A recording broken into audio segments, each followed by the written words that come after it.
The Gina and Maddie podcast. I love this time of the week because we get to chat to one of my favourite people in the world. She makes me feel so much better about my parenting abilities. Her name is Gen Muir. She's from Connected Parenting AU.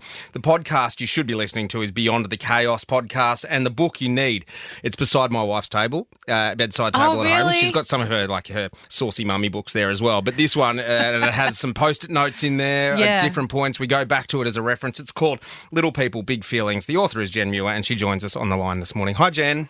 Oh, that was so nice. I want to know what the saucy mummy books are, though. Oh, have you heard of the Court of Thorn and Roses series? Have you heard of those? No. All right, get around those, Jen. We'll send you a photo of the book so you know, Jen. How's school holidays treating you? You all right? You surviving? Oh, look, last week was good because we were away. This week with the juggle is hectic. So I'm in solidarity with everybody out there. It's mental. We went away for the long weekend and they were like so well behaved. They've come back and they're just feral. Oh my goodness, yeah. I've had a morning too, so I feel you. Also, even Jen has trouble with the kids. That makes us all feel better. Of course. Jen, I wanted to ask you some advice because my son is 21, but I have a little music school, so I have a lot of little kids in my life. And the week before school holidays, one of my little ones came in completely distraught because she had lost her guinea pig. Her guinea pig had passed away. That she'd had this for 5 years, and she was beside herself. And me, who has a grown child, I wasn't completely sure what to do. My two staff who don't have kids held her in their arms, got her to talk about the guinea pig, told them of one of their own experiences, and then suggested that she even has a little celebration with the family on Sunday to celebrate the guinea pig's life. And they just seemed to know what to say instinctively. I was like, I'm not too sure what to say. And I've heard people also saying that kids having animals is actually a good experience because the animal is, potentially not going to live as long a life as, people in their lives, and it gets them used to that's life. So how do you deal with little people and grief and loss? Yeah, look, I love what the people that you work with did. Like, so beautiful, and what you just described is absolutely perfect. But the biggest and first thing, it's really just making space. Our instinct, whenever there is something sad with children, we want to fix it, we want to solve it, we want to say, it'll be fine, think of the bright side. We want to take them out of it. But what kids need, the same as us, and what this little girl needed, was for them to ask questions of, tell me about your guinea pig, tell me more, tell me what its name was. Stopping and listening and just allowing that to be what it is really important.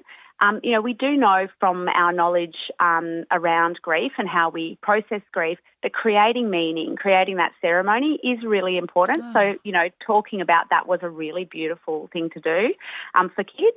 For anyone that has to tell their child bad news, I always say look after yourself first. So be ready to go in and have that conversation. And then one of the best things we can do before we say, hey, listen, I've got some bad news about your guinea pig, is to just say, listen, I'm about to tell you something, and it might make you feel a lot of emotion or might make you feel sad. Yeah. And we want to pause, and then we let them know as clearly as possible, this is what's happened. We don't want to lie and say maybe it'll come back or, we want to tell the truth because kids are amazing when we tell the truth. And then we want to just pause. There's a space that happens there, and it is so uncomfortable for us because our instinct will be make this better fast. And yet if we can just pause and allow our child, like children need minimum of about 11 seconds to process most information, let alone something really heavy. So we want to sit in that silence and allow them to process so that they can come back. Sometimes kids will go, okay, well, what's for dinner? And sometimes they'll be really sad. And often when they say, okay, well, what's for dinner, watch for them because you say, yep, if you want to come back and talk to me about this later, it's an ongoing conversation. Yeah. And often they'll crawl into your lap about 3 hours later and then they'll tell you what they're really feeling. So it's about making sure that that conversation with kids is open and ongoing and that you're not uncomfortable with sitting in that kind of murky area of sadness or of missing someone. That's all really normal. But yes, you're so right. It is so healthy for kids to have pets and so sad when they die, but it allows them that opportunity to process grieving and missing someone, and that's really important for them. I saw this thing. I was watching the Drew Barrymore show the other day and there was a grief expert on. This is great advice for adults as well. But the grief expert said grief will wait for you. If you try and push it away, and don't deal with it, it'll wait. It's happy to wait, but it's coming.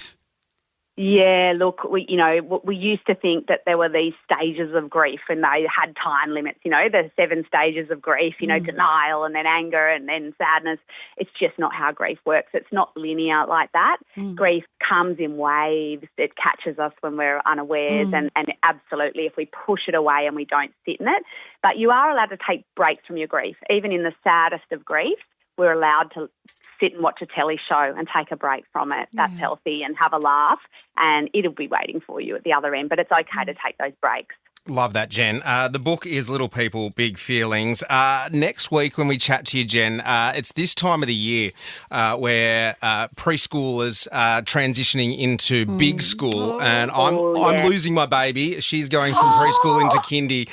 So maybe we might touch on that transition of how to get the little humans ready for big school. I'd love to have a bit of a chat for you about that. I've got so many tips that we can start doing over summer to help little kids be emotionally and physically ready for school. So I can't wait to chat about that one. Beautiful. Thank you, Jen. Always a pleasure chatting to you, mate. Thanks, guys. The Gina and Maddie Podcast. For more great comedy shows like this, head to novapodcast.com.au.